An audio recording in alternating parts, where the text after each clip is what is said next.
Okay, hello everyone. My name is Shakayla Alvarenga. I'm the Director of Public Programs here at the Mob Museum. Thank you for being here tonight. It is truly wonderful to see so many of you here.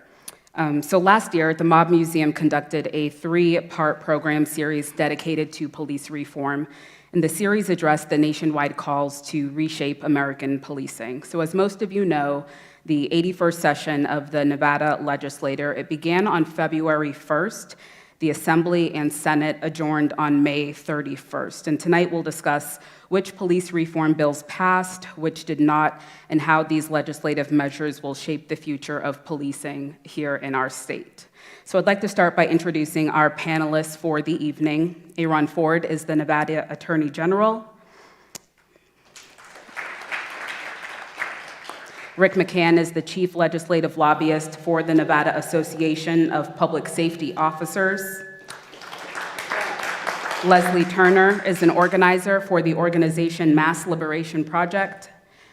And Senator Dallas Harris represents District 11, joining us via video conference. So many politicians vowed to push for police reforms in the wake of George Floyd's murder. And it's important to note that a special session addressing police reform in Nevada was actually held in August, and most notably, lawmakers banned chokeholds during this session. So what we're going to do here is just start with what passed. So Senate Bill 50, it was a direct response to the killing of Breonna Taylor last year. So the bill passed the Assembly and the Senate unanimously, and it has also been signed by the governor. If you don't know her story, Taylor was 26 years old when she was killed by Louisville Metro police officers attempting to serve a search warrant at her apartment last March. Taylor was shot while she was asleep in bed. Attorney General Aaron Ford proposed a limit on no-knock warrants. Mr. Ford, can you please explain what no-knock warrants are and why you decided to draft this bill? Well, thank you so much. Can you hear me okay? Am I on? I may have broken it already. Can you hear me okay? No? Okay. This says off. Now it says on. How about now? Very good, very good. Everyone turn on their mics. I broke it. Well, first off, thank you, Shakayla, for inviting me back into the Mob Museum. Thank you so much for putting this event on. You've been at the forefront of conversations around this issue, and I really appreciate you taking up the conversation, and thank you all for being here today to participate. Delighted to be here with the panelists today. You're going to have, I think, a great conversation and some views on things that I think are worthy of the conversation. To your question, though, about Senate Bill 50, you're right. It's a direct response in the immediate aftermath of Breonna Taylor to try to address something here in Nevada that we want to ensure wouldn't occur, or if it does occur, it occurs in the most minimum opportunities possible. Now, this idea didn't come out of the blue. Let's be clear. In the immediate aftermath of the George Floyd killing, my office put on a forum. It was called the Justice and Injustice Forum, where we held 6 panels that were comprised of various groups, community groups, religious groups, law enforcement groups, legislators, other politicians, where we were looking for not just conversation, but for actual concrete examples of things that we could pass, that we could implement, whether it be policy or law, that would effectuate real positive change in the area of policing, things that would improve the relationship between law enforcement and the communities that we serve. I say we because I now have a badge. And as an African-American man wearing a badge, I think there's a unique intersection that I was able to bring to the conversation. And on this specific issue of no-knock warrants, I wanted to ensure that we, again, in our state here, were able to limit it. Now, no-knock warrants are the types, there are 2 types. There's one type where you see on television where they'll knock on the door and they'll say, police, and expect you to come and open the door and they'll execute a warrant or they'll execute a search. But there's another type where you've also seen where they don't knock on the door, where they just knock the door down. And you can imagine if you're the one on the receiving end of your door being knocked down, not knowing who's coming in, if you're a gun owner, you may shoot at who's coming through that door. And it will make perfect sense that you would do so. But these no-knock warrants we have seen over the course of time have led to deaths and if not deaths, absolute maiming of individuals, both on the civilian side and on the law enforcement side. And so what we wanted to do was, again, recognizing that it's a problem that has led to deaths and maiming, was to limit the opportunity for that to take place here. I'll say, as we progress through the conversation, that one of the caveats that I acknowledged as I introduced this bill was that I am not omnipotent. That is, I don't know every single circumstance that a law enforcement officer may encounter when he or she is engaging in public service in this instance. And that's the reason why I, in my bill, did not pursue a complete ban of no-knock warrants. There may be a circumstance where, for example, there's a terrorist who is concocting a bomb in a building. And I don't want to conflate issues. I mean, there's some things called dynamic entries and whatnot, but you can imagine potentially a circumstance where a no-knock warrant may very well be appropriate. And if it is, then there are now in our state of Nevada, in state law, not just policy, state law, restrictions on that use of no-knock warrants where you're going to have to prove it up, you're going to have to double check it, and you're going to have to ensure that it's being utilized in the best and safest way possible. The last thing I'll say is this, and if you lie about it, there's now a repercussion in the law. If you lie about the need for a no-knock warrant and you execute on that lie, there's going to be a repercussion. It's written into the law. So with that, I'll attend to the mic. So as we know, no-knock warrants are highly controversial, and several local progressive organizations have called, as you mentioned, for a complete ban. Leslie Turner, I want you to chime in here. Do you think this bill does enough to address no-knock warrants? I would say it is a good first step in Nevada specifically, but I think in terms of like community organizations, people who are impacted by police violence and people who are out there on the front lines, who were protesting this summer, I don't know that that was actually one of our demands. We haven't seen necessarily like no-knock situations here in Nevada, but I think as to what the Attorney General was just speaking, like trying to prevent that from ever happening, that makes sense as long as there is an accountability piece, which we did, we talked about, we went back and forth, during the legislative session. I think it's important if we're crafting legislation on police reform that we are talking to people who have been negatively impacted by the police. Because there seems to be this thing where it's like, you're gonna talk to the people who are gonna speak nicely to you. You're gonna talk to the people who agree with you, or maybe will, respectfully disagree with you, but you need to talk to those whose loved ones have been killed by the police. And you need to listen to those demands and bring forth legislations that reflect those demands. So hopefully that answered your question. Thank you. Senator Dallas Harris brought forth and supported several police reform bills this past year. Senate Bill 212 requires police officers to use de-escalation techniques, and if it can be done safely, to identify themselves as law enforcement before resorting to deadly force. It also took aim at last year's protest response. Senate Bill 212 has passed the Assembly and the Senate, but has not been signed by the governor yet. Senator Harris, can you talk a little bit more about this bill and what areas it addresses? I know that it was rewritten a few times. I'd be more than happy to.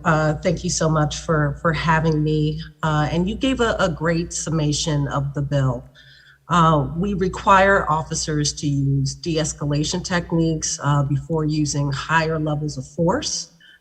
We created a statewide use of force database that will be publicly available to every Nevadan.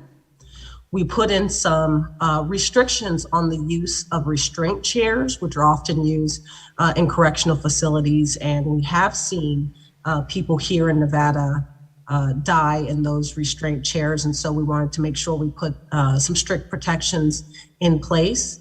And again, as you mentioned, we put in some protections for protesters, right? Which is so important. We're at a time where in other states, Republican legislatures are putting forward punishments for people who are protesting. And so here, it was really important that we made clear that if you're going to use a kinetic energy projectile, like a rubber bullet, that there must be good cause, that there be immediate danger, that you don't aim for vital areas of a person's body. If you're going to use chemical agents, you must first declare it an unlawful order. Give people a route of egress and time and space to comply with that order. So the bill altogether does quite a bit, and I hope it moves us forward in the right direction in codifying what are really some of the best practices in policing. And Rick McCann, you originally weren't in favor of this bill as a whole. Can you tell us what your concern was from a law enforcement perspective? Yes, thank you. The final bill is the most important part of the bill for most of us up here. But when we go into a bill, it's the brainchild of a variety of different input. And I'm not going to blow any smoke up their skirts, but between this gentleman to my left, Attorney General Ford, certainly Senator Harris, they put an awful lot of time into bringing the stakeholders, as we call them, to the table. We spent a lot of time talking about, okay, this sounds good, but how does it operate operationally with a law enforcement officer? And they listened. What we had problems with early on was what we have problems with on a national scale. And well, I'm sure we'll get to that here shortly, but qualified immunity, things of that nature. Things that we have some concerns about in terms of a wholesale ban. And you know what? These people sat with us and talked to us because something I've said years ago about law enforcement, don't talk about us, talk to us. And that has been ultimately, I think, the refrain we've heard from a lot of the people in the 81st session. We're going to talk to law enforcement, at least some of us. Some chose not to be part of the discussion, and that's why they're not here today. I'm here today, not because I'm a great person, but because we listened, and they listened to us. So yes, there were some initial areas we had. We spent weeks and weeks and weeks going through the BDR, the bill draft request, before it ultimately hit the stores, so to speak, as a full bill. And we talked about it, we tweaked it. And anybody who knows how to access these bills on the legislative process on the internet, take a look at how these things went. It's a testament to the legislators' hard work. It's a testament to the lobbyists' hard work. It's a testament to people who were neither legislators nor lobbyists, but had someone who may have been hurt or killed in a police action. Those people were listened to. That's important to know. And I think that's something that I think throughout this entire process, that's the one thing I want to get across. There was discussion, there was give and take, and cool heads prevailed. Even though on day one, we may not have agreed. But on day 120, we agreed, and we got good legislation. What pushback did you receive from the local police unions here? Well, I represent a lot of police unions, about 1,500 police officers throughout the state of Nevada with my organization. Not every police union, I'm sad to say, saw it as an opportunity for discussion. There were some groups that just took a hell no attitude. We're big, we're mighty, we're going to say no. And we're going to stand in the way of any form of reform because they looked at reform as a bad word. Reform is not a dirty word. Law enforcement, police reform is not a dirty term. It's all how the perspective is worked through and good legislation is come by. I'm committed, our organization is committed to adopting good legislation in the final hour, not taking a position that is unnecessary, that is unreasonable, and just because it gets us points by some particular faction out there that wants to say, hey, yeah, those guys are tough. We're tough too. We stood in there when we had to. But police reform, reimagining police, they're not dirty words. I'm not a defund the police person, but aside from that, there's a lot to be discussed because our country is undergoing an awful lot. Law enforcement has made some mistakes, but I'll be damned if I'm going to allow those mistakes to define all of law enforcement. It just isn't that way. And we don't have these problems for the most part, no knocks and whatnot. We don't have these issues in Nevada, but we want to make sure we don't. There's nothing wrong with that. Being prepared is a good thing.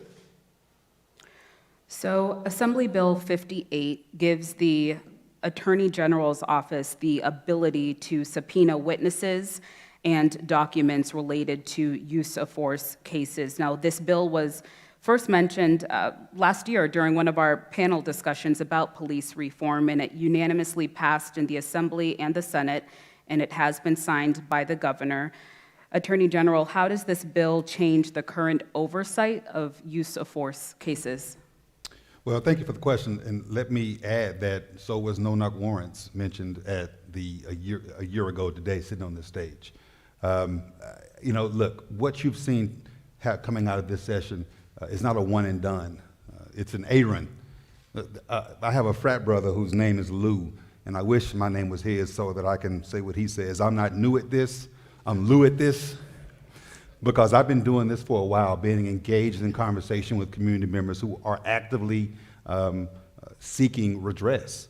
I'm born and raised in a neighborhood that experienced police issues from a brutality perspective, from a lack of trust perspective, and from a perspective that needed reform, if not complete overhaul. But again, recognizing that none of us are omnipotent. None of us know everything about anything, let alone everything about everything.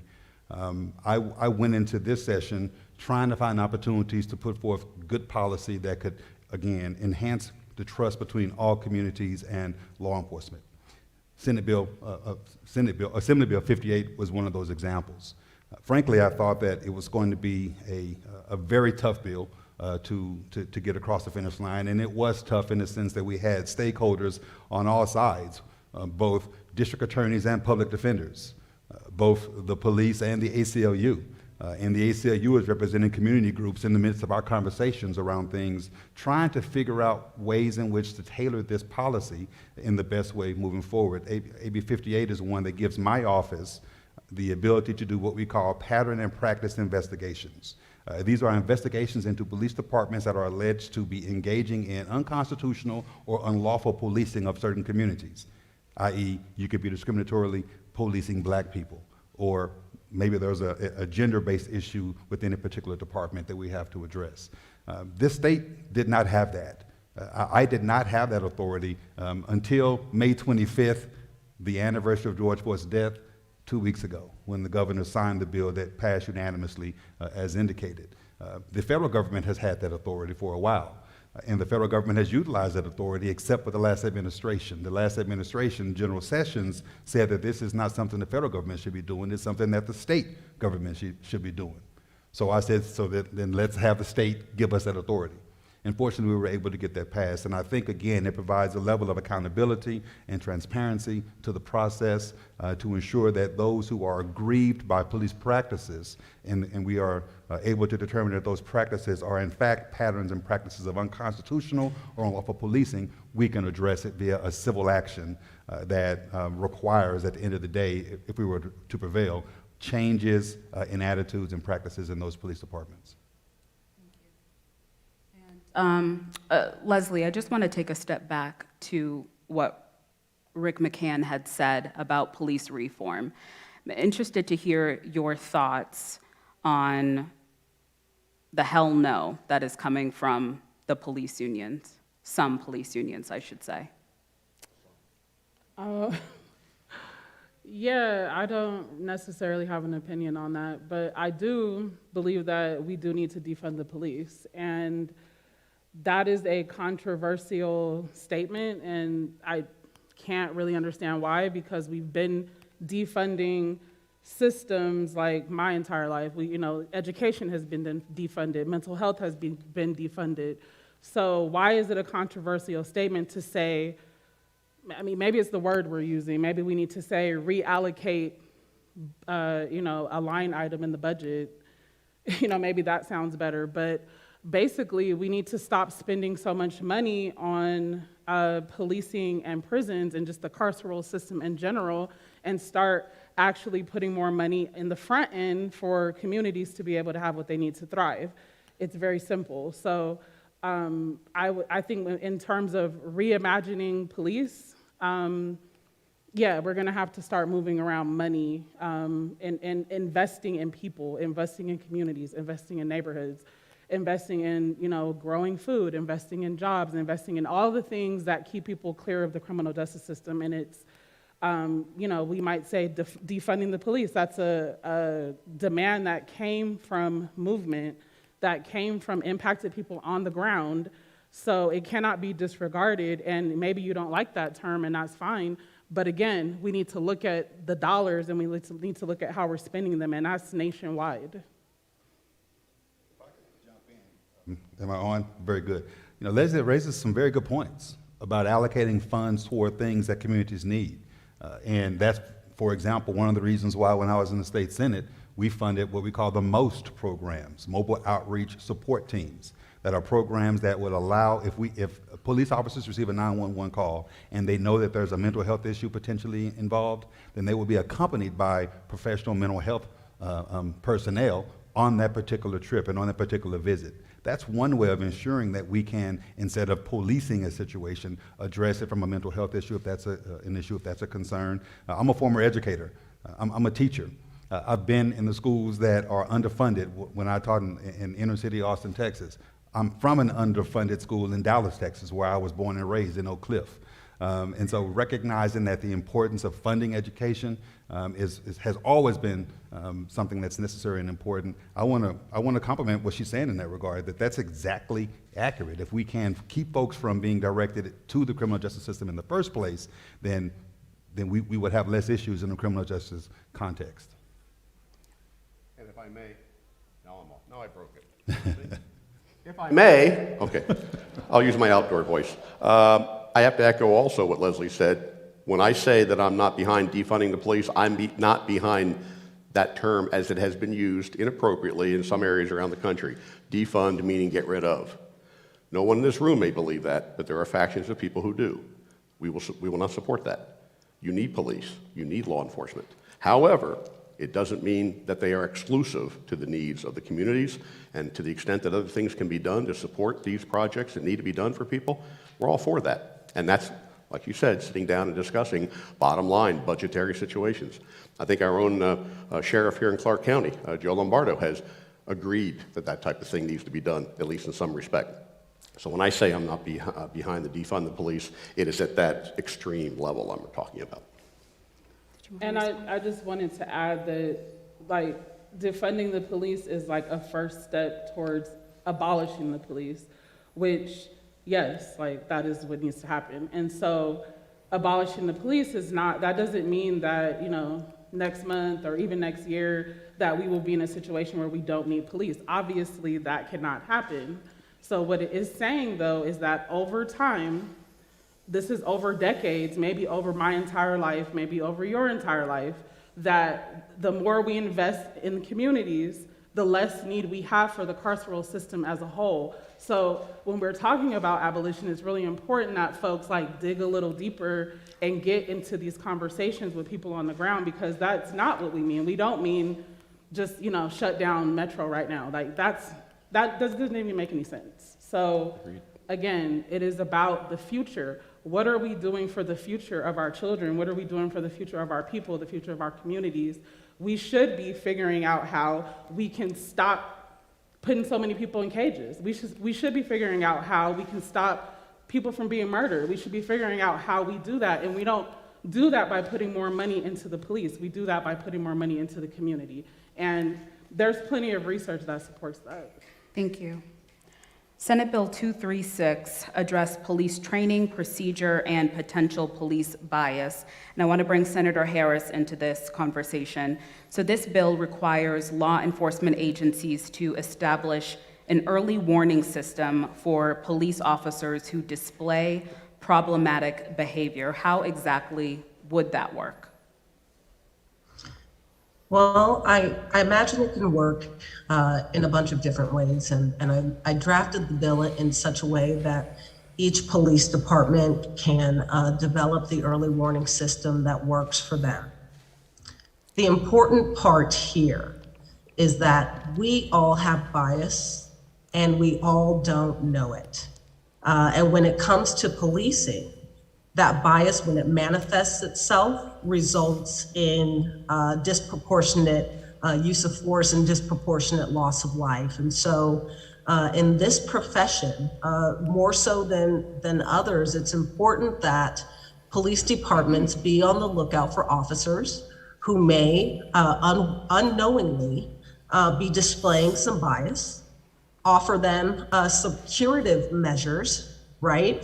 This is not about punishment. Offer them support. additional training, additional resources, whatever may be needed so that that bias can be addressed and lead to ideally better relationships between police and the community. Thank you. I just want to compliment my senator, Senator Dallas Harris. She's my senator, because she's unafraid. A lot of people get to the position of being in an elected office and they shy away from difficult and tough issues. That's never been me. It's not my current senator. No one will ever be completely satisfied with what you do on either side of the issue. But tackling the issue, being unabashed and addressing an issue, you are there to represent a constituency, a voice that would not be there if you weren't there voicing it.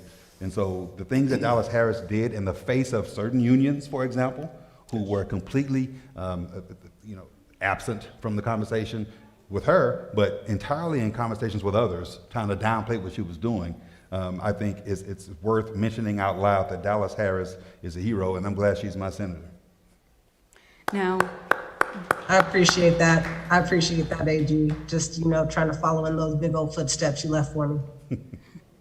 another bill, AB 111, places additional members on the Peace Officers Standards and Training Board to address implicit bias, cultural competency, and mental health issues. And Rick McCann, this is a bill that you supported, correct? Among the other ones you've talked about, we ultimately supported, yes. But yes, we supported this on day one.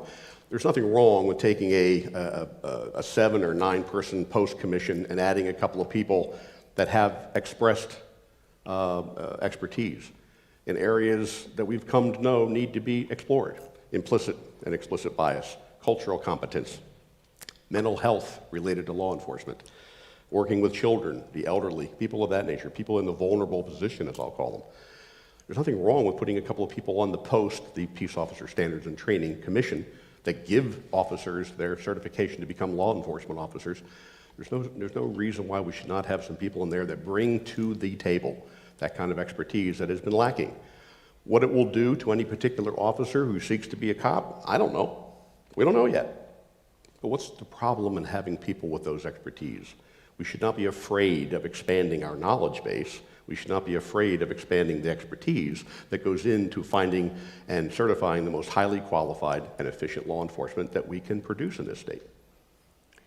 Moving on to what didn't pass, several other police reform bills were abandoned, some without any public input. Assembly Bill 243 would have created a statewide police reform advisory task force. Assembly Bill 268 would require law enforcement agencies to adopt a written policy on de-escalation techniques and the lawful use of force on a suspect. And Assembly Bill 395 would have abolished the death penalty. So Attorney General Aaron Ford, what does meaningful police reform look like to you? Well, I think it first off begins with a recognition that no one gets everything they want. Period, point blank. That we have to get in a room and talk about issues that are of import, and that we have to try to find a way forward. Again, I'm not new at this. I wish my name was Lou. I'm Lou at this, right? In 2015, when I introduced it as the minority leader, the concept of getting body cameras on all law enforcement officers, I was met with opposition. And I was in the minority, with really no way of forcing that to be passed. But from the minority, I was able to get it passed by limiting it to state officers in the first instance. And then 2 years later, I expanded it to require, when I was majority leader, to require everybody who comes in common contact with the public to wear body cameras. And I think police reform sometimes has to take steps, incremental steps. We live in a circumstance, an environment where everyone is looking for instant gratification, instant responses, and sometimes that can happen. Generally speaking, it doesn't. And so I view meaningful police reform as an outcome. You've talked about what didn't pass. I'm very confident that some of the things that did pass are going to have some great impact on policing in our state. And maybe we'll talk about those a little later as well. And Rick McCann, you mentioned before that you opposed any legislation that sought to eliminate or grossly modify qualified immunity. And can you just explain why? Sure. Everybody has heard the term qualified immunity. A couple times I've been interviewed for news media, and we played a little game. Everybody raised their hand if they know what qualified immunity is, how it's applied. Who makes decisions on them? Does it apply to a civil case, a criminal case? What are the things it can be used for? If you don't know what qualified immunity is, with all due respect, you don't know whether you want it or not. It's become a rallying point, in my humble opinion. Get rid of that, you get rid of the problems. That's not the case. Qualified immunity is a balancing test between holding public officials, law enforcement as well, accountable, and balancing that against the harassment that may come from frivolous lawsuits, and there is data upon that, that people will decide, well, now that I can basically hold a law enforcement officer financially responsible, and he or she does not have the ability of demonstrating that they shouldn't be in the case, I'm going to get my day. And that's where frivolous lawsuits are born. Not everybody agrees with me, of course. However, I have to go back to the basics that I just said. If you don't know what qualified immunity is, why do you know if you need it or don't? We know how qualified immunity works. We know when it's used. And you know, the people who are ultimately deciding whether qualified immunity attaches to a particular case, it's a judge. Now, am I completely opposed to strengthening the processes by which judges look at qualified immunity motions? I'm not opposed to having that conversation. That's why I said the complete abandonment or elimination of it is my problem. Am I completely opposed to taking a look at it and say, well, maybe the agencies should have some further responsibility financially as opposed to the officers? Well, I don't like that, but we'll talk. Remember, we started this conversation by saying we talk. That's the good part. Discussion is a good thing, not a bad word. But we are wholly against the full elimination of it for reasons I've just kind of stated. But we're always willing to discuss things that may make it better. Senator Harris, in one of her bills, ultimately did bring up qualified immunity. But she didn't seek a full abandonment of it, as I recall, Dallas, correct me if I'm wrong. She sought some changes. Those changes were ultimately not to everyone's satisfaction, and they were removed from the bill. I'm sure it's going to come up again. Qualified immunity is not something that we can just blink our eyes and go away. We're not in Kansas anymore. It's going to come up, and we'll deal with it. And we'll deal with it every time with the idea of how to make law enforcement better and how to make our relations with our communities better. Qualified immunity is just a term right now to many people. I caution against that. But let's take a look at it when we need to and make things better. That's all I'm here for. Well, qualified immunity is not just a term to me. I know exactly what it is, and I think there needs to be some reform to qualified immunity. I didn't bring a bill to reform qualified immunity. My Senator Dallas Harris did, and she's having that conversation, and that, I can guarantee that conversation will probably continue at the state level, but it's absolutely happening at the federal level right now. I used to be a law clerk working for a federal judge over 20 years ago at this point, and I remember, and I'm sure Rick would agree with this, you can see some fact patterns that come before the court where you would say, she absolutely should be found liable for this. There was no question that what happened here is wrong, unlawful, and there should be some liability associated with it, but qualified immunity stopped it because there was no exact fact pattern in the law where this has taken place, right? And recognizing that that's a fact, again, lends itself to the requirement that there are beyond conversations, but actual things that can be done. Colorado, for example, has amended its qualified immunity statute to provide more liability, as I understand it, more liability for the department itself. Maybe you can help if I'm wrong in that regard, but and at the federal level, they're talking about something comparable, looking for more what we call municipal liability or liability for the employer in circumstances of qualified immunity. And again, these conversations are necessary and important because communities that are policed by police officers need to have trust in those officers. And you cannot, it's difficult to have trust when the officers are able to do something so blatantly problematic and there be no consequence for the actions. And speaking truth to that issue shouldn't be considered a black eye or even anti-police for that matter. It should be something that's viewed as honesty, and something that is viewed as integrity, and something that is viewed as something that we need to be working toward in the first instance. And so I want to say that out loud. And as we talked about qualified immunity, there was a tangent that came to my mind, and we need to mention this out loud because, listen, again, I've used the word omnipotent 3 times, maybe twice. This is my 3rd time. We don't know what officers see on the street every single day, and there's no way you can guess. There's no way you can even imagine what they may be addressing. Just like we couldn't imagine in 2014 that officers Soldo and Beck will be ambushed and killed. Today is the anniversary of their death. Yes. And we should absolutely recognize the sacrifice that they have put forth to ensure that communities can be safe. And that's the reason why this conversation has to take place from a real perspective, not a hypothetical one, not one that doesn't take into consideration the truth, both not just from those who are being policed, but also from those who are doing the policing. And that's why I'm so proud of what we were able to do this session with the 2 bills that we passed, and things that Dallas Harris has been able to do, and things that others are able to do, because it's an important conversation to have. I just want to follow up on what General Ford said. The Supreme Court, United States Supreme Court, the more recent cases have in fact started to whittle away, I believe, my term, some of the, hey, it's got to be the exact type of case. Not necessarily. The Supreme Court is starting to recognize that. The Supreme Court, well, some people may disagree, but they're not stupid. I mean, they can figure stuff out.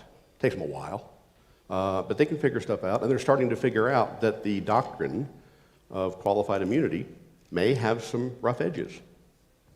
I wouldn't disagree with them. Abandonment or complete repeal of it, if you will, no, because there's other unintended, sometimes intended, consequences to that. But like I said, we're open to conversations, not unlike the Colorado scheme. We're open to conversations on the state level and on the federal level. And if we don't agree, that's okay. But we're here to improve with good legislation. We work with our legislators to improve. And those who choose not to be part of the conversation will be left behind when we come up with good legislation. But I'll be damned if we're just going to blame cops for everything, and I'll be damned if we're going to blame the community for everything.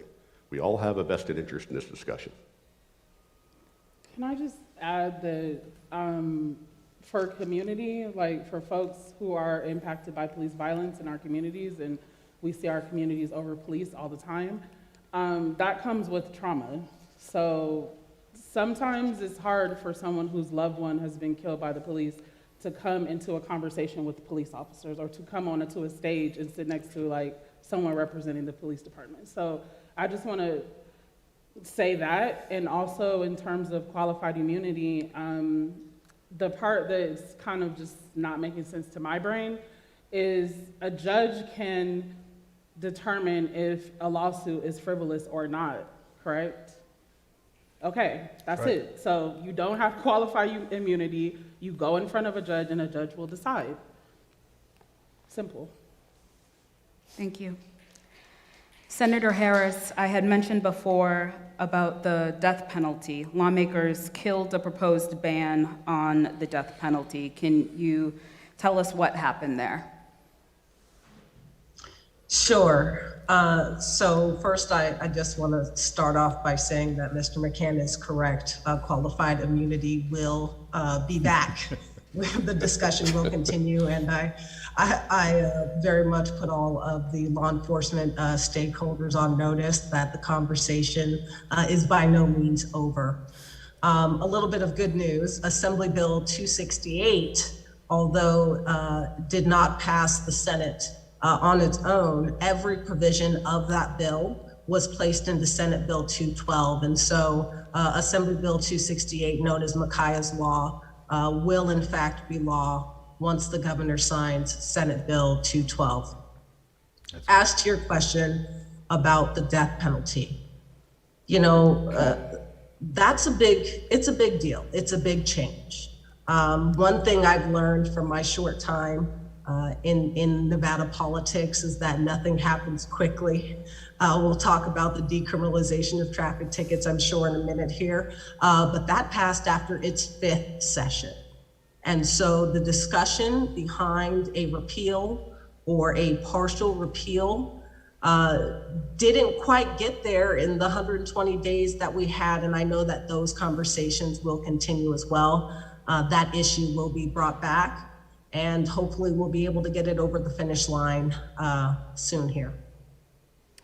And as the senator mentioned, beyond the police-specific legislation, several proposals to reform other parts of the criminal justice system were pushed, including changing most minor traffic and jaywalking tickets from criminal misdemeanors to civil infractions. So that was Assembly Bill 116. It passed in the Assembly and the Senate. It was also signed by the governor today. Why was this such an important issue to tackle during the legislative session? And Senator Harris had mentioned it was its fifth go-around. And Leslie Turner, I know your team worked tirelessly along with several other organizations, maybe someone here, to get this done. Yeah. So why is it important? Is that the question? Mm-hmm. Because number one, people should not be incarcerated for inability to pay. That is the definition of the criminalization of poverty. And when we look at the data, the numbers, it shows that I think it was over 80% of the people who were in active warrant for failure to pay were in warrant because of, they were driving without valid registration. They didn't have a valid driver's license. These were not like moving violations or dangerous drivers or DUI situations. These were literally people who just could not pay. And I think the vast majority of people, from an anecdotal and a data perspective, which there's so much data out there, y'all. Like literally, we were only one of 13 states still doing this. So we can look to the other states and we can look at their data to see that people actually do want to pay their traffic tickets. They just need to not have the threat of a cage hanging over their head in order to get it done. So this is something that I'm personally impacted by. When my son was 4 months old, I was arrested for unpaid traffic tickets. I was coming out of maternity leave, but I didn't have I didn't actually have maternity leave. I was just off from work because I just had a baby. And I had just got a job. I was I knew that my tickets were in warrant, but I'm like, okay, let me just get this first paycheck and then I'll get back on a payment plan. And I never got to do that because I was pulled over and I was arrested and I was taken away from my 4-month-old baby who I was breastfeeding, all over traffic tickets. And my traffic tickets were literally for unregistered, like my car wasn't registered. Why? Because I didn't have the money. So it's just a vicious cycle that people get caught up in. And I think it's something that it was definitely about time for it to happen. So I'm glad that it finally passed. I also believe that, this is the bare minimum. Yeah. This is this is something that should not be happening, period. So it's yes, I'm glad that we were able to pass this bill. I'm glad that it was signed into law today. And much love and adoration for everyone who worked on this over the past 10 years. But it shouldn't have taken 10 years to pass this.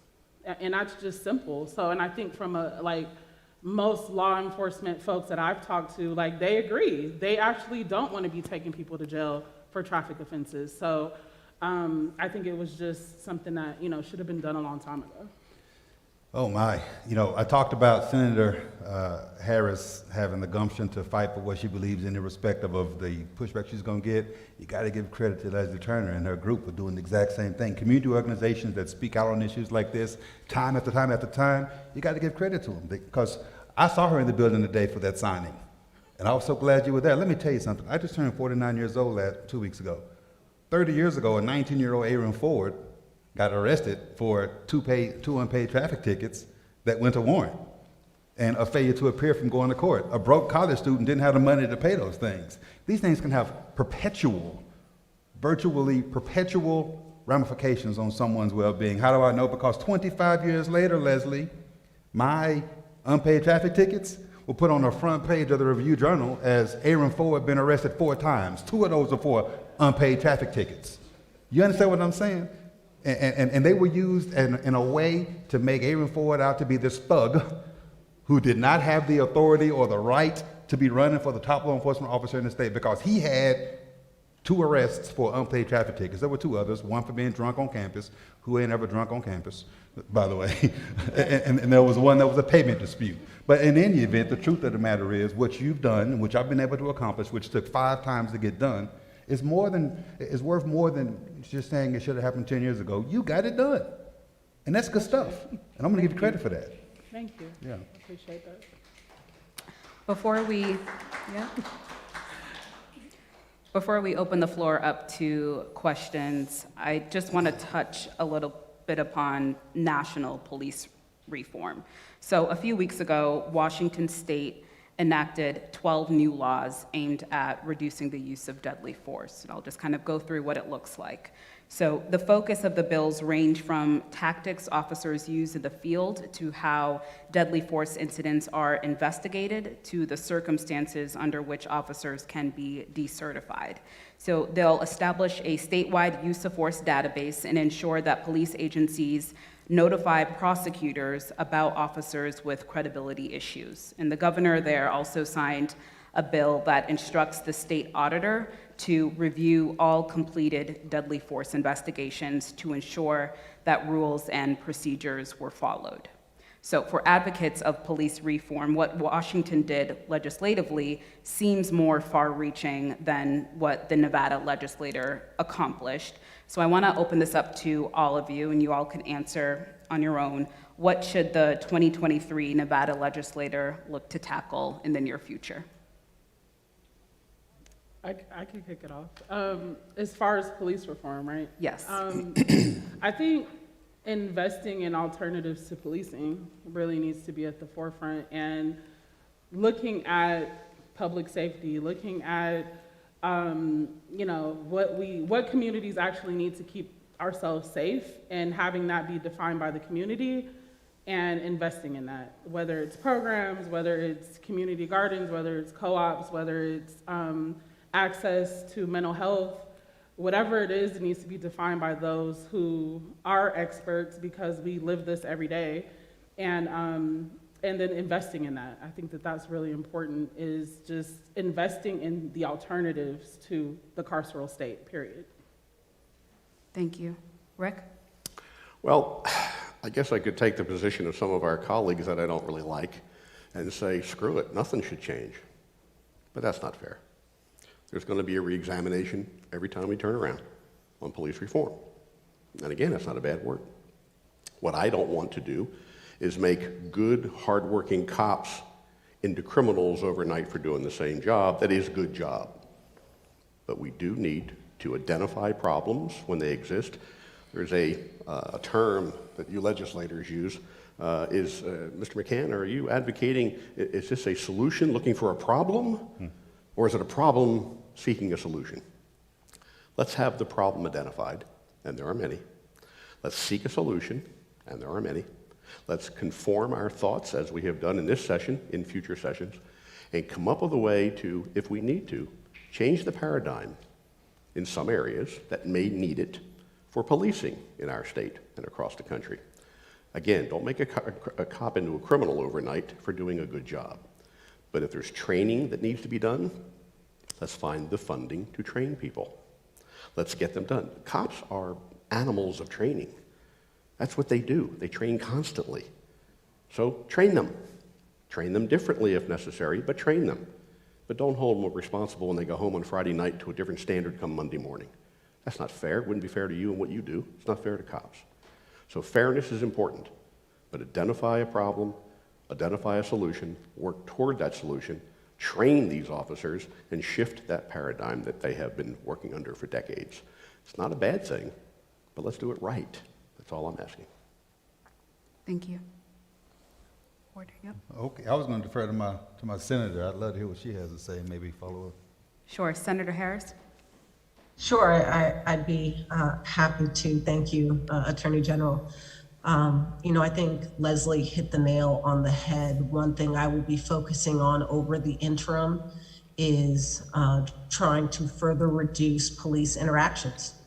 I think that is the goal that we need to be reaching and searching for every time we think about this issue. I often say we have the fire department respond to fires.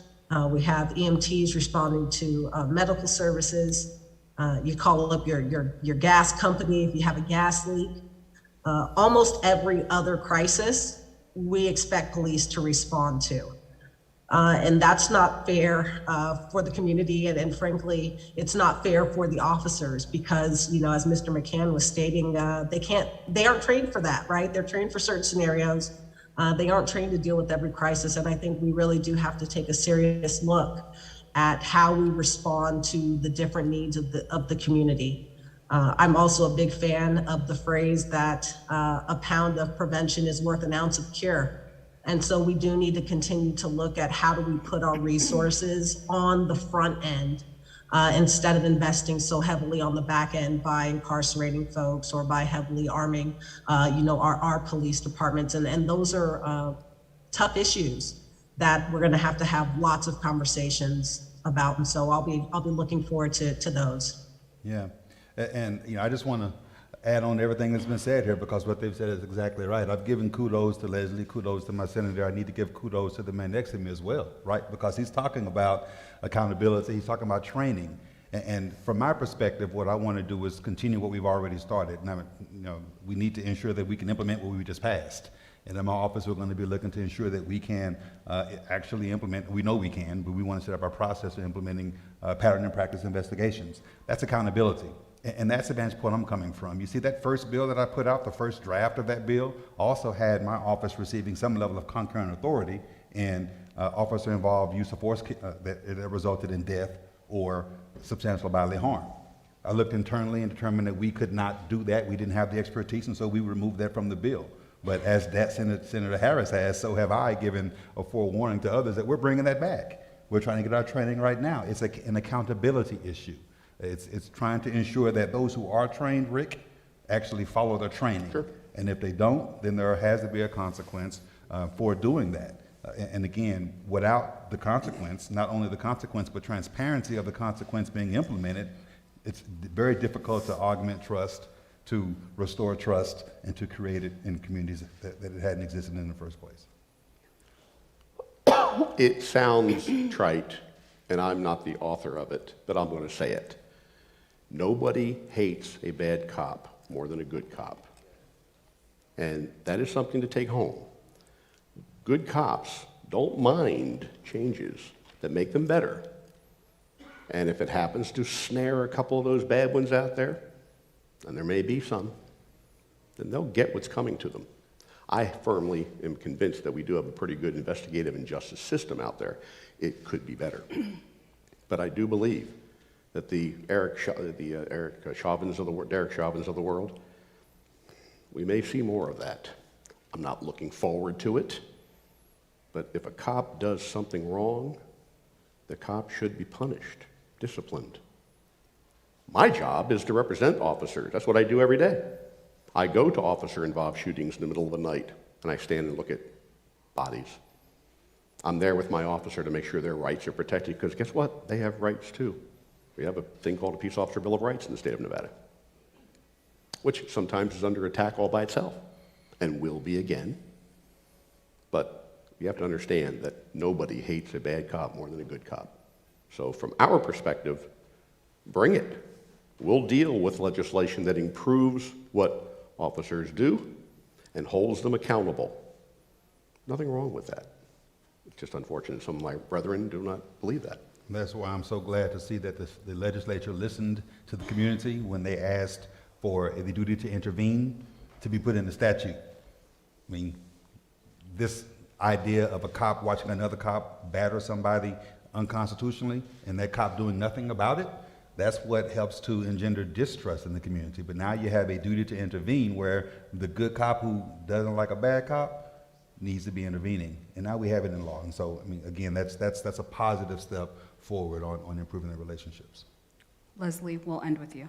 I just wanted to add that I think that we're at a point where we're kind of rejecting the whole bad apple theory, because historically we haven't seen good cops hold bad cops accountable.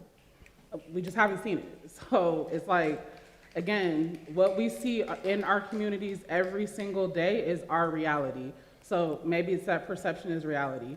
Maybe it is that that's just not what's happening. And I think the problem with policing is it's a systemic problem that's rooted in its inception, which, you know, AG Ford, we talk about this a lot, and I appreciate your perspective on the historical kind of point, but it's not a bad apple problem at all. And so I completely reject that theory.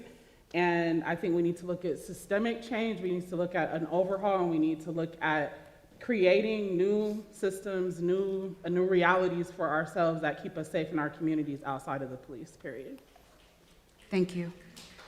So we have a mic set up over here. If anyone has any questions, I'll just ask that you use the mic over here because this is being live streamed, so we'll need the audio.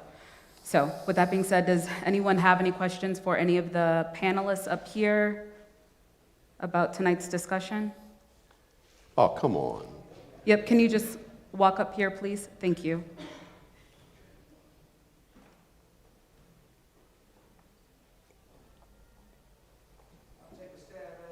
Lamar Jones. I grew up here in this community and pretty much off of Martin Luther King and Cary. So I've seen a lot of the things go on. But there's a couple of things I wanted you to touch on, Mr. Rick, is number one is the qualified immunity. Everybody spoke about what qualified immunity, you asked the question, do we know, but there's no definition given to that. Second thing is, in some of the bills and that Sister Dallas, I'd like to see when the bills come up, when they come up in 2023, I would like to see that it has something with mandatory cameras stay on at all times unless you're going to break and you call in and actually can have an opportunity to turn it off. I don't think that, like, say, all cops are bad cops. I think the culture and the policy was what makes the things bad. And that's where the fear and everything comes in. So I just had a statement plus the comment for you to answer. You wish for me to comment on qualified immunity again? He's I should asking. give a definition on qualified immunity. Okay. Well, let's put it in perspective in terms of how practically it works. If I am a police officer and I am sued, oftentimes I'm sued with my agency as well. Say I work for Metro or Henderson or North Las Vegas or wherever. And I am sued in a civil action because of a violation of someone's constitutional rights, the allegation. At some point in time, in order to defend myself, I have what is called an affirmative defense. It's an opportunity for me to be able to file a motion. We sometimes call it a motion for summary judgment, but it's a motion that is filed before the court, not before a jury or anything. It's early in the case to say, I shouldn't be in this case, Judge, because I should be given qualified, not absolute, but qualified immunity.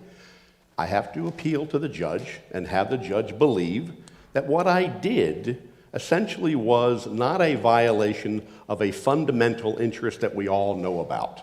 Something that we all know, a reasonable officer would know, don't do that.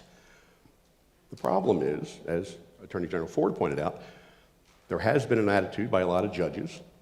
Well, if what McCann did, it can't be paralleled to another case that we know of that has the same facts, the same circumstances, well, then apparently he must have done it okay. We can't show that he did something in violation of a fundamental interest that is standard, that we all know about. So therefore, I guess he's okay, he should leave. He should get out of this case.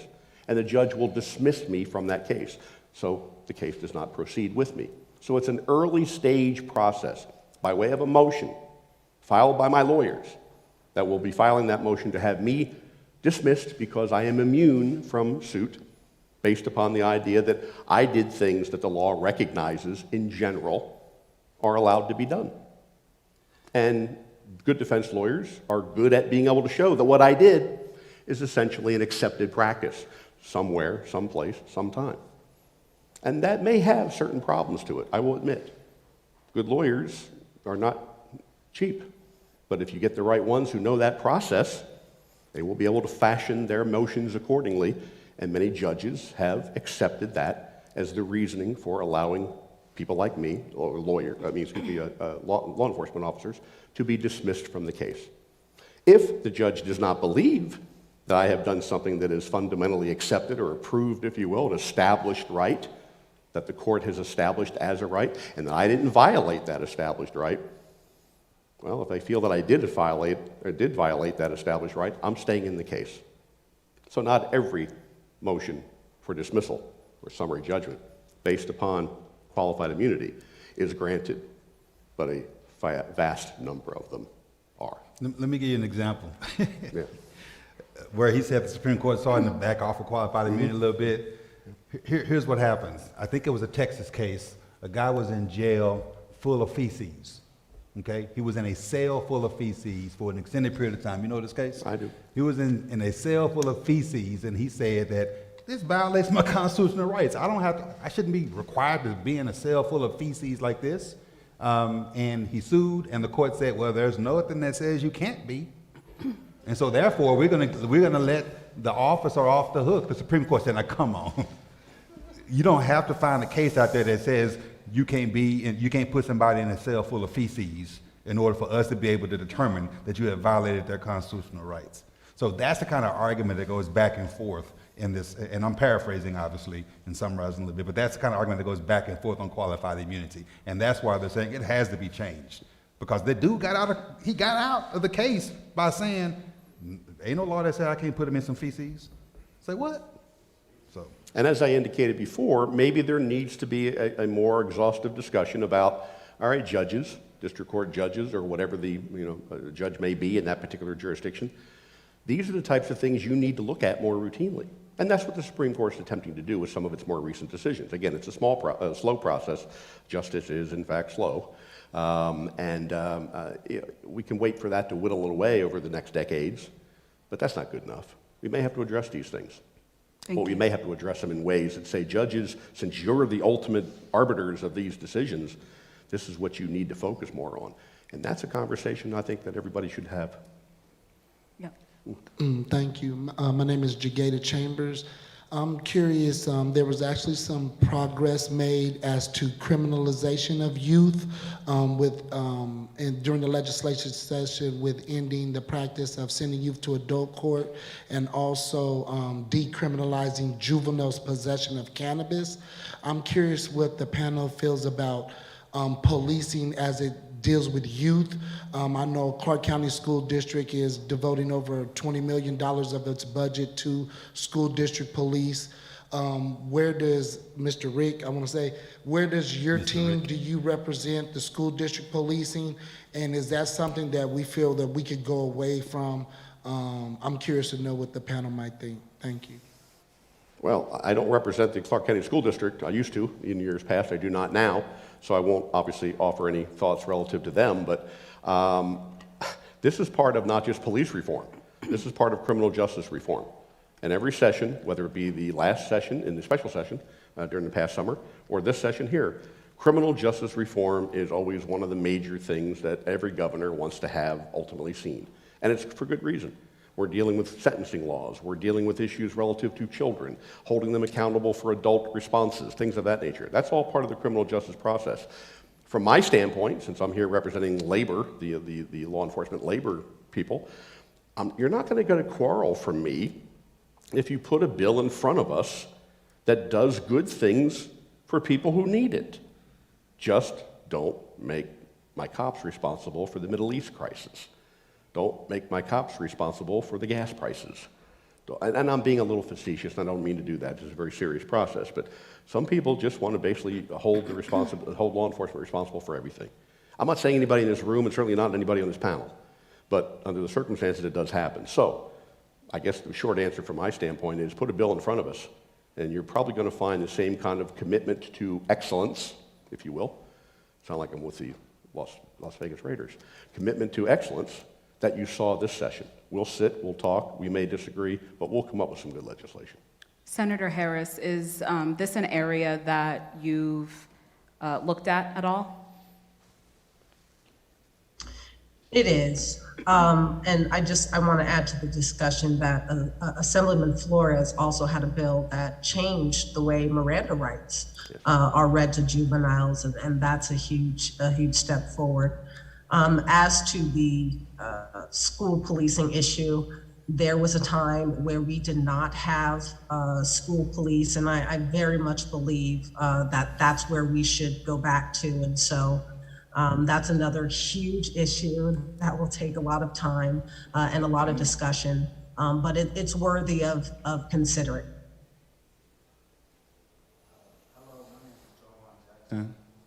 I have been working in the mental health field for the past 10 years, and a problem that we see with the mental health community is that people who are going through breakdowns or are having mental health issues, they want to get treatment, they want to get help, but you can't get help or be, hospitalized unless you're a danger to yourself or someone else.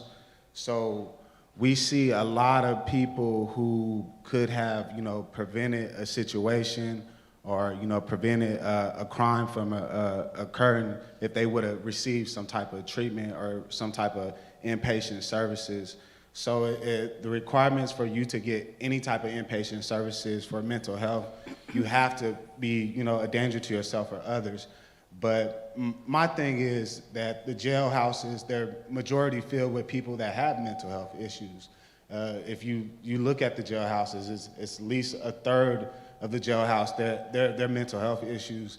So it kind of goes back to reallocating funds. It's like we have the funds to, put people in jail, but we don't have the funds to, put people in, inpatient treatment. For these, the things that they're suffering from. And we know that they're a danger to themselves. And that with the Legal 2000, even if we know that they're a danger to themselves and we know that they're going to go out and commit a crime, they only could be held up to 72 hours.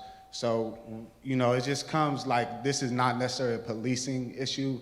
It's more like Leslie was saying, a systematical issue, which, when they mention defund the police, these are things that we are looking at. We want people who have mental health problems, who want to get help and get treatment and get sober, have a place for them to go instead of the jailhouses. So that's it. Thank you.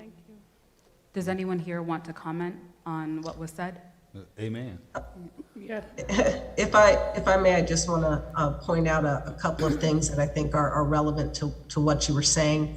I got to shout out my colleague, our Assistant Majority Leader, Julia Ratty. She brought a couple of bills addressing this very issue, one of which is to help us set up our 988 system, which is a new federal hotline that people can call when folks are having mental health crises, as well as establish what are called crisis intervention centers. For the very types of folks that you are talking about who may be having a mental health crisis and need some assistance. I think that those two together, along with crisis mobilization teams that will be stood up, will also limit police interaction for people who are simply having a mental health crisis and need a little bit of help. Thank you. Can I just add Yes. to what the senator just said? I think all those things are wonderful. And if we can detach this, over time, all of these things are over time. If we can completely detach it from the carceral system, detach it from law enforcement, let it be its own body of support for the community where it's not connected to the criminal justice system at all. Yeah. So I would just add that. If I may say, the practical but sad part is when you call 911, who are you going to get? Not Ghostbusters. You're going to get a cop. And they may or may not be fully trained. That's why these bills that deal with training, these bills that deal with mental health, putting additional people on the post commission that we talked about with 111, AB 111.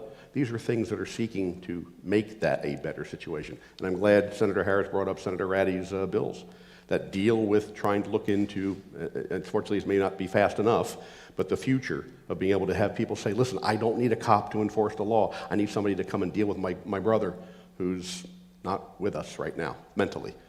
Cops don't want to go to those things either if they don't have to, but they're the ones that are called. Yeah. I mean, I agree with Javon. I don't have the expertise in this area at all, which is the reason why it's so great that the legislature has 63 people in there, because several of them have their own areas of expertise. Senator Ratty has been at the forefront of mental health issues for a long time. So I'm glad to see that she was able to get this bill passed to help perpetuate some change in that area. Hello, everyone. My name is Makaja Daniels, and I'm one of the co-founders of the Black Lives Matter chapter at UNLV, and I'm also studying to get my master's in public health. So my question is really rooted in the fact that the National Violence Death Reporting Surveillance system shows that there are 7 types of police murder. Black people are overrepresented in being murdered for absolutely no crime. And also, over time, we've seen that Black death has been desensitized. And so my question really lies in the fact that it's twofold.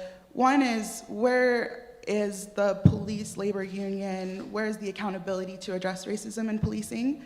And the second is, how do body cameras address racism when the witnessing Black death has become so desensitized?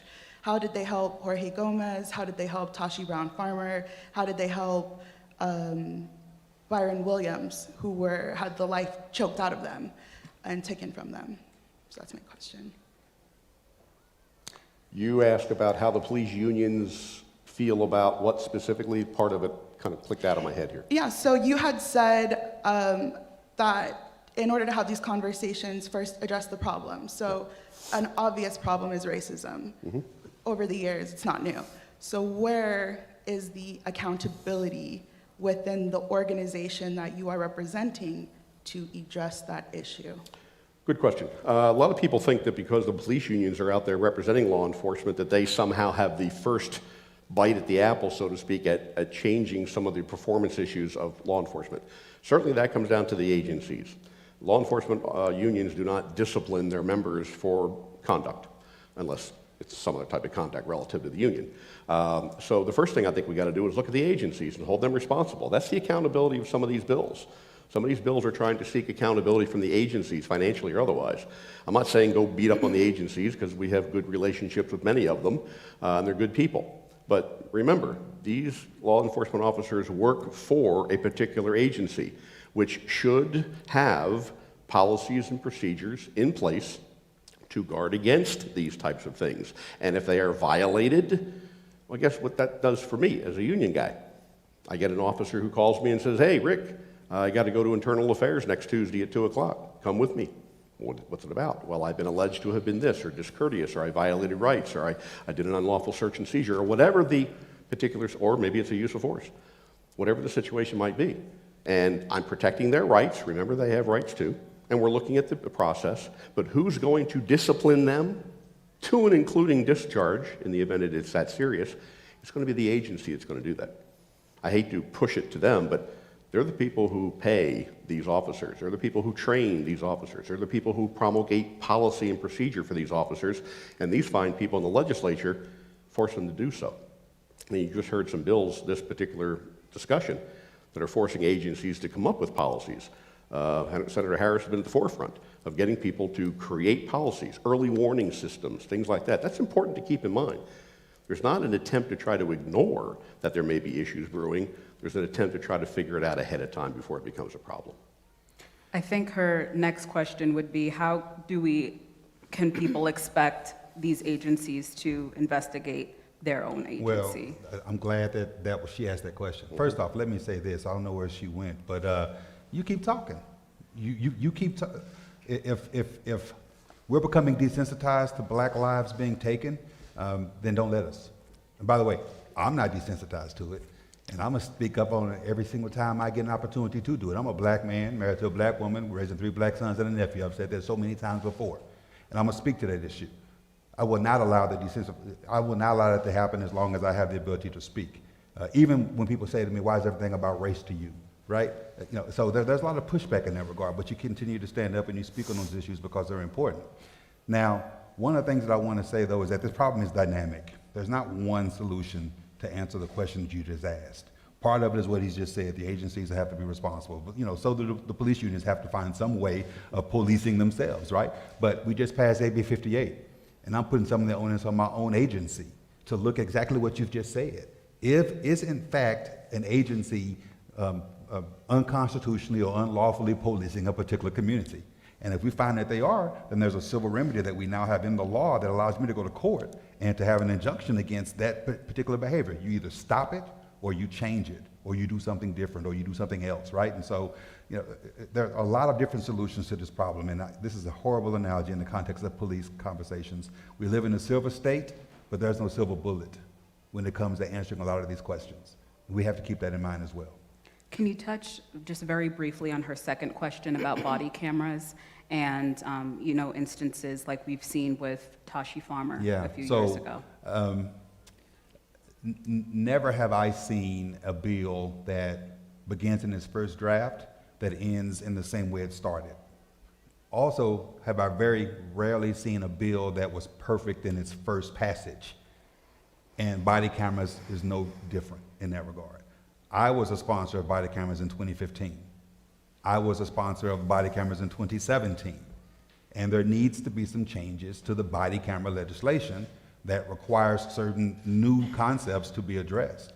And I think that our legislators will have to consider how best to address those issues to the extent that I want to do that next session. You know, I'm looking at my people over here because we might have a new BDR coming our way. But you know, those are very real questions. And again, the problems are dynamic. We can't expect one solution to fix all of them. But that issue in particular is something that I think we absolutely have to address on a going forward basis. Leslie? And I would just add that, like, the killing of Black people is a ritual in this country, like in America. So, again, it's gonna take more than, oh, now we get to see it live on a body cam. It's gonna take more than that. So that is why we have to start listening to communities when we're saying, no, we just want the police completely out of our community over time and figuring out what that looks like. So I think, again, like you can, and this is historical, you can go back in time, you can look at lynching, you can look at the tactics that were used during colonization, you can look at how enslaved people were, boiled alive.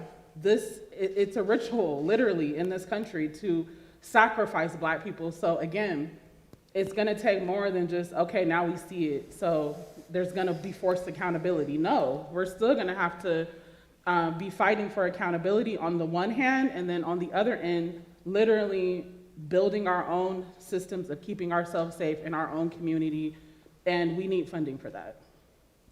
We'll just take these last three questions here. Hello, my name is Doug Nully. I'm a retired California attorney, and in the interest of full disclosure, both of my parents were law enforcement officers. My father was a career law enforcement officer. I have friends in law enforcement. I have some who have retired already.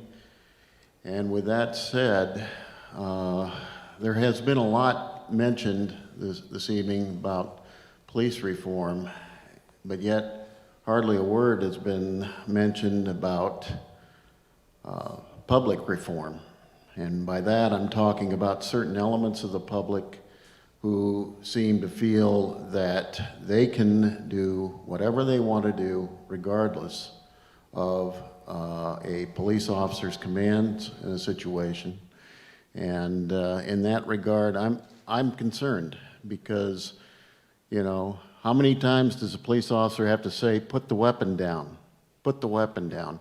I mean, in body cam footage that I reviewed numerous times, the most common thread that I've seen is that the incident, the use of force incident involved, has started with some type of resistance or use of force on behalf of the defendant involved. And many times that situation escalates to a deadly use of force situation. And I hate seeing that. But again, my question is, you know, where is the public's responsibility in all of this, you know? I mean, isn't it time that we start looking at our own attitudes toward the police and looking at our own approaches when we get stopped? I mean, the vast majority of police contacts with civilians do not involve use of force at all. You know, I could give you an example of one. I mean, on a dark November night, I was going down Cheyenne in Las Vegas, and I blew a tire because I hit one of those raised, what do you call it, islands in the center of the road. I mean, it was a stupid thing for me to do. I mean, it was just a moment of inattention. And fortunately, a couple of Metro officers rolled up and assisted me not only by blocking oncoming traffic with their vehicle, but also getting me to the side of the road and changing my tire. They didn't have to do that for me, and I appreciated that. And so much so that I wrote a letter to the sheriff thanking those two officers and requesting that they be commended for that. You know, you don't hear about incidents like that. You really don't. So your question is about resisting arrest. Exactly. Would anyone like to comment on that? I got plenty of responses, but I want to tender the mic to some of my colleagues first. I'll pass it to you. Senator Harris? I'll try and keep my remarks brief. I don't believe that there is any amount of insubordination that warrants death.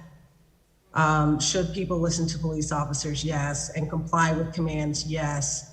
But short of threatening the officer's life or being a danger to others or the public, your life should remain intact.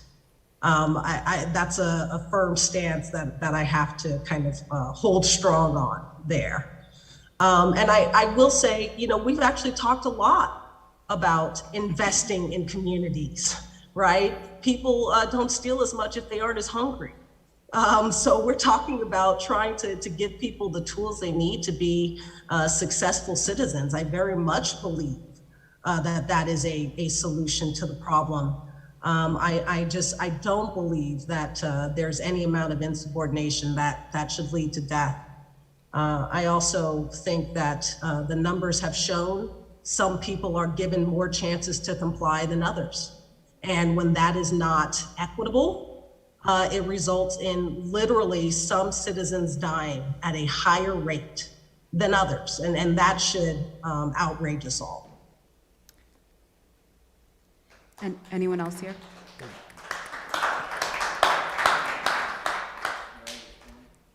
Sure. Senator Harris, what I'm referring to are situations where people resist police officers, okay? And I agree with you with regard to the use of deadly force in that situation. You know, unless we're talking about an imminent threat of death or serious bodily injury to the officer or to someone else, then deadly force obviously should not be used in that situation. But I think you can see how some of these situations escalate quickly to deadly force mode by continued resistance and of course, if others join in and interfere with the officer or officers on the scene, you know, that creates a problem at all. But as far as mere, you know, insubordination, as you put it, you know, I agree with you there. I mean, there's no question in my mind that doesn't justify the use of deadly force, and I have yet to hear of a case where that has actually occurred. But I'd invite you, sir, to look at the case of Philando Castile, a young man who was complying with every police order, tried his best to alert the officer that he had a gun. That resulted in his death. So there are plenty of examples where. Okay, and where did that case? Was it here? Minnesota. It was in Minnesota, yes, where compliance is not necessarily the only issue.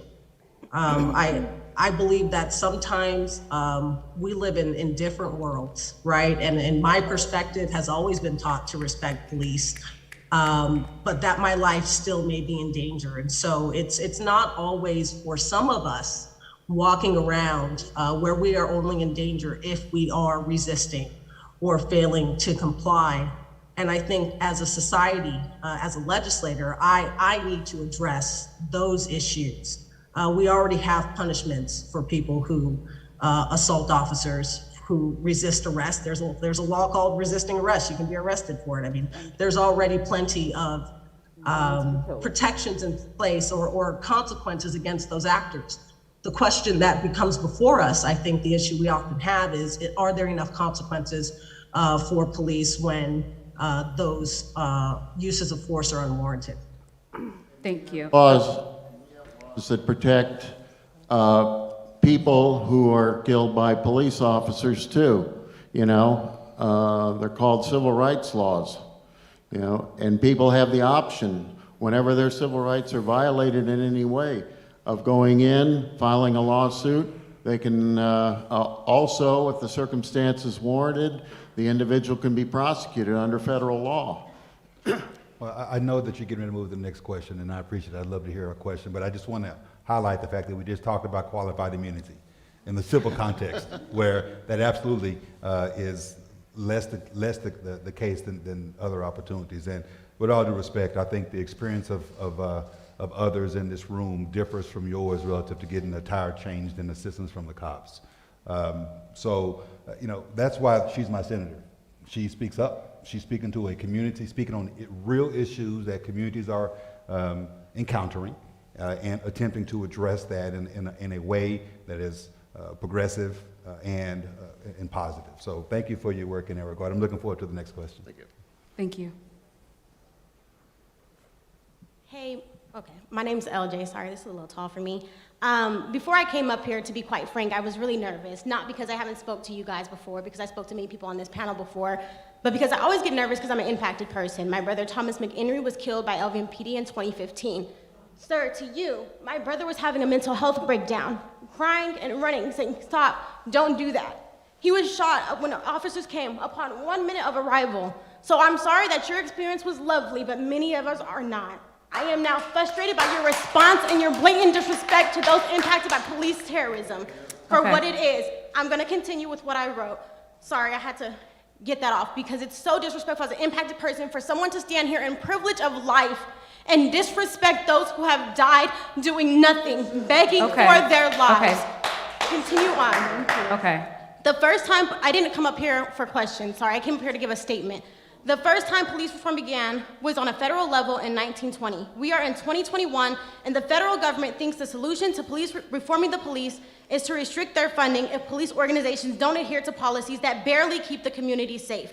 That statement alone tells us how far gone the system of policing is. The federal government would rather withhold money from these organizations versus stepping in and creating immediate change to protect its country from this organization that is killing people daily. They would rather stop the funding and restrict it, not completely stop, restrict it.